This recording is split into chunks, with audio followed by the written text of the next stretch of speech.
MD-CAT physics में बहुत ज़्यादा स्टूडेंट्स को मसला होता है, स्पेशली न्यूमेरिकल्स में। लेकिन मेरे लिए physics one of the easiest subject था, क्योंकि फिजिक्स के लिए मैंने स्मार्ट स्टडी की थी।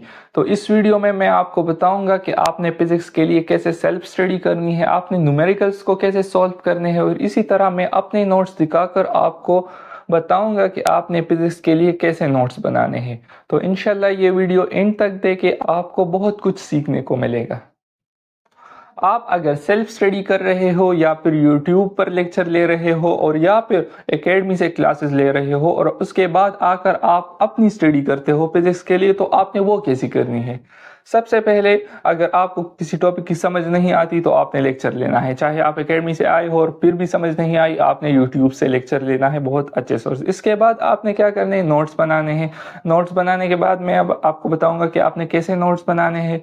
इसी तरह जब आप नोट्स बना लेते हो तो आपने एमसीक्यूज की प्रैक्टिस करनी है। एमसीक्यूज की प्रैक्टिस में यही बात याद रखें कि बहुत ज़्यादा मुश्किल एमसीक्यूज की तरफ ना जाए और ना ही बहुत ज़्यादा आसान एमसीक्यूज की तरफ जाए। MD-CAT फिजिक्स को आप दो पार्ट्स में डिवाइड कर सकते हो, फर्स्ट ईयर की फिजिक्स और सेकेंड ईयर की फिजिक्स।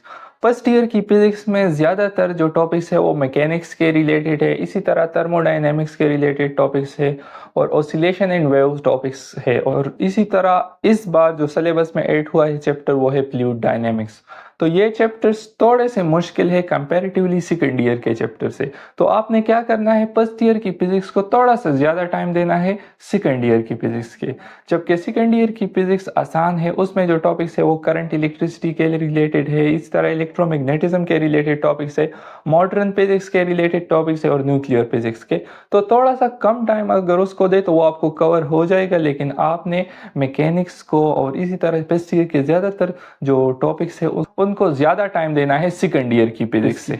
दूसरे सब्जेक्ट में जब आप प्रैक्टिस करते हो तो उनसे ज़्यादा प्रैक्टिस आपने फिजिक्स में करनी है, क्योंकि फिजिक्स में ज़्यादातर जो है वो मैथ्स से रिलेटेड है और बायोलॉजी के स्टूडेंट मैथ्स में कमज़ोर होते हैं, इसी वजह से फिजिक्स आपकी वीक होती है। तो अगर आप बेसिक मैथमेटिक्स के क्लासेस लेना चाहते हैं या दूसरे जो फिजिक्स के शॉर्ट ट्रिक्स होते हैं वो क्लासेस लेना चाहते हैं तो वो आपको फ़ायदा दे सकती है। फिजिक्स के नोट्स में डेफिनेशंस होती है, जिस तरह ये डेफिनेशन है, इस तरह कोई ला अगर हो तो उसका स्टेटमेंट होगा। डायग्राम्स होती है, मुख्तलिफ तरह की डायग्राम्स आपको मिलेंगी फिजिक्स के नोट्स में। इस तरह ग्राफ्स होते हैं फिजिक्स के नोट्स में, अगर आप ये देखें ग्राफ्स। और इसी तरह जो डिफरेंट फार्मूलाज होते हैं और डिफरेंट शॉर्टकट्स होते हैं वो होते हैं फिजिक्स के नोट्स में। तो आपने जब अपने लिए शॉर्ट नोट्स बनाना है और आपको रिवीजन में वो हेल्प करे ऐसे नोट्स बनाना है, तो आपने ये गलतियां नहीं करनी कि ये डिफिनीशन भी लिख ले और इस तरह ये डायग्राम्स भी बना ले और ये ग्राफ्स भी बना ले। अगर ग्राफ्स बनाना चाहते हैं तो ठीक है, लेकिन ये डिफिनीशंस और ये डायग्राम से आपका ज़्यादातर टाइम वेस्ट हो सकता है। मैंने जो ये नोट्स बनाए थे अपने लास्ट 3 मंथ्स में, तो इसमें मैंने न तो ये डेफिनेशन लिखी, अगर आप देखिए इलेक्ट्रिक फ्लक्स का है, ये भी इलेक्ट्रिक फ्लक्स है, तो इलेक्ट्रिक फ्लक्स में यहाँ पर मैंने डेफिनेशन लिखी है लेकिन यहाँ पर मैंने नहीं लिखी। इसी तरह ये डायग्राम्स मैंने बनाए हैं इसमें, लेकिन इसमें मैंने ये वो डायग्राम्स नहीं बनाए। इसमें मैंने क्या क्या लिखा है, इसमें मैंने अपने फार्मूलाज लिखे हैं, जो शॉर्टकट्स होते हैं वो लिखे हैं, और इसी तरह जो इम्पोर्टेंट ग्राफ्स होते हैं, अगर ये आप देखें इम्पोर्टेंट ग्राफ्स होते हैं तो ये मैंने लिखे थे। लेकिन यहाँ पर मैंने बहुत सारी चीज़ें लिखी थी और बहुत ज़्यादा रैंडमली वो चीज़ें लिखी थी। तो आपको मैं यही सजेस्ट करूँगा कि आपने जो है वो चीज़ों को सिक्वेंशली अपने नोट्स में अरेंज करना है। और इसी तरह जो ज़्यादातर जो डायग्राम्स होते हैं, अगर ये आप ये डायग्राम्स देखें तो आपका ज़्यादा टाइम ये लेंगे, तो आपने ये नहीं करना है। आपने टू द पॉइंट्स नोट्स बनाने हैं। मसलन ये भी पॉजिटिव नेगेटिव जीरो फ्लक्स है और यहाँ पर भी मैंने पॉजिटिव नेगेटिव जीरो फ्लक्स लिखा है, तो यहाँ पर मैंने बहुत शॉर्ट करके टू द पॉइंट लिखा है जो मेरा टाइम बचा सकते हैं, लेकिन यहाँ पर मैंने बहुत ज़्यादा डिटेल में लिखा है।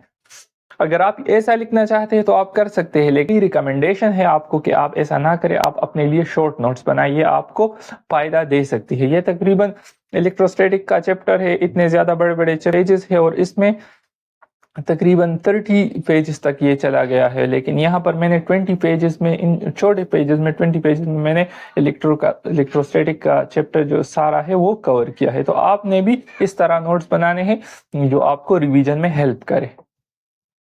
तो अच्छे से नोट्स बनाने के बाद आपने क्या करना है कि आपने MCQs की प्रैक्टिस करनी है। अब बहुत ज़्यादा स्टूडेंट ये सोच रहे होंगे कि फिजिक्स में सारे MCQs जो है वो न्यूमेरिकल्स आते हैं, लेकिन ये आपकी गलत फहमी है।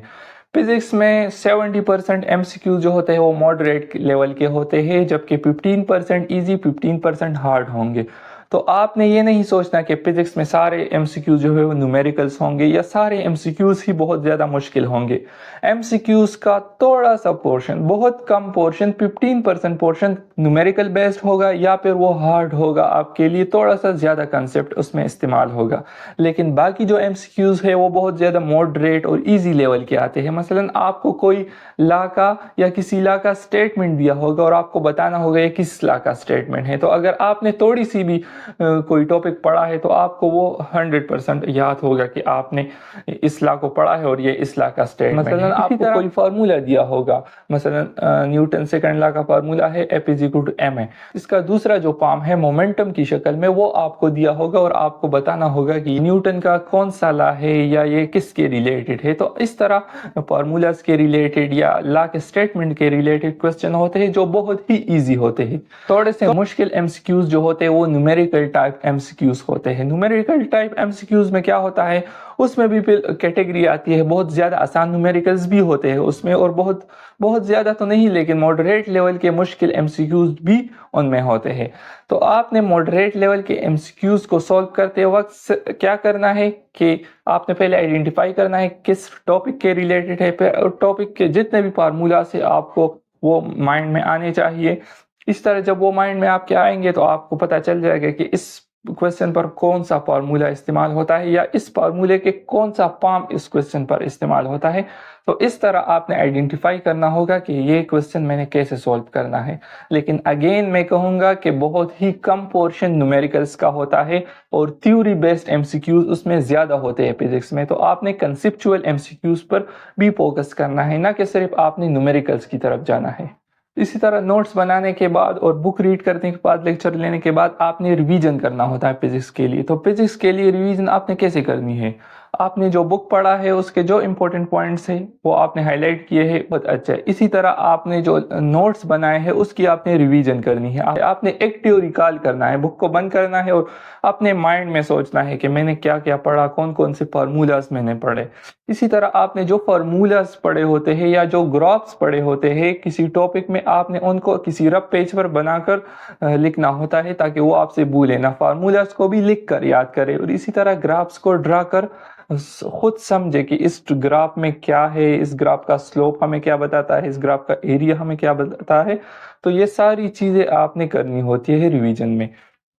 और इसके बाद MCQs आपने करने हैं। जब आप नोट्स की रिवीजन करते हो, बुक की रिवीजन करते हो, MCQs में आपने क्या करना है, MCQs में आपने स्पेसिफिकली उन MCQs को सॉल्व करना है जो MDCAT के रिलेटेड हो। आपने इधर उधर की MCQs को सॉल्व नहीं करना। मैंने जो सोर्सेज आपको बताए थे, आप अगर वो यूज़ करना चाहते यूज़ कर सकते हैं, दूसरे सोर्सेज यूज़ करना चाहते हैं कर सकते हैं, लेकिन आपने देखना है कि उन MCQs में बहुत ज़्यादा गलतियाँ ना हो, क्योंकि जब गलतियाँ होंगी तो आप भी फिर उनसे गलत सीखेंगे। तो इस चीज़ से आपने अवॉइड करना है। एक और बात मैं जो आपको बताना चाहूँगा, तकरीबन हर स्टूडेंट का ये हाल होता है कि जब वो टॉपिक को फर्स्ट टाइम पढ़ता है तो उसे लगता है कि ये टॉपिक मेरा 100% क्लियर नहीं हुआ। हाँ, आपको 100% ठीक लग रहा है कि कोई भी टॉपिक फर्स्ट टाइम पढ़ने से पूरा आपको समझ नहीं आएगा।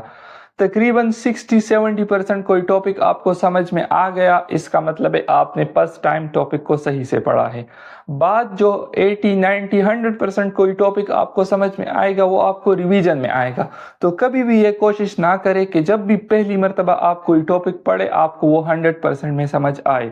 100% पहली बार में टॉपिक समझ में नहीं आता। जो भी आपने और समझना होता है वो आपने रिवीजन के टाइम समझना होता है। तो इससे घबराइएगा नहीं और अपने आप को टेंशन ना दे कि कोई टॉपिक मुझे समझ नहीं आ रहा। अगर कोई टॉपिक 70-60% आपको समझ में आ गया फर्स्ट टाइम, ये इनफ है आपके लिए। आप बाद में रिवीजन करेंगे, रिवीजन के लिए आपने कोई स्पेसिफिक टाइम जो है वो छोड़ा होगा, तो उसमें आपको पता चल जाएगा कि आपने जो है वो इस टॉपिक को 100% कैसे कवर करना है। फिजिक्स के लिए आपने अपने माइंड को पॉजिटिव रखकर तैयारी करनी है। आपने नेगेटिव नहीं सोचना फिजिक्स के बारे में, चाहे कोई भी सब्जेक्ट हो, आपने पॉजिटिव रहकर तैयारी करनी है। आपने MDCAT की तैयारी ही पॉजिटिव रहकर करनी है। बहुत ज़्यादा इफेक्ट पड़ता है जब आप पॉजिटिव रहकर तैयारी करते हो। میری بات تب آپ کو یقین آئے گی جب آپ پازیٹیو رہ کر تیاری کرو گے اور آپ اپنے MD CAT میں پازیٹیو سوچ کر پریکٹس MCQs کو سولو کرے گا تو آپ کو بہت زیادہ فرق پڑے گا۔ اس ویڈیو میں نے آپ کو کمپلیٹ گائیڈ کیا کہ آپ نے فزکس کے لیے کیسے تیاری کرنی ہے، فزکس کے کیسے نوٹس بنانے ہیں اور کون سی اسٹریٹجی کو فالو کرنا ہے۔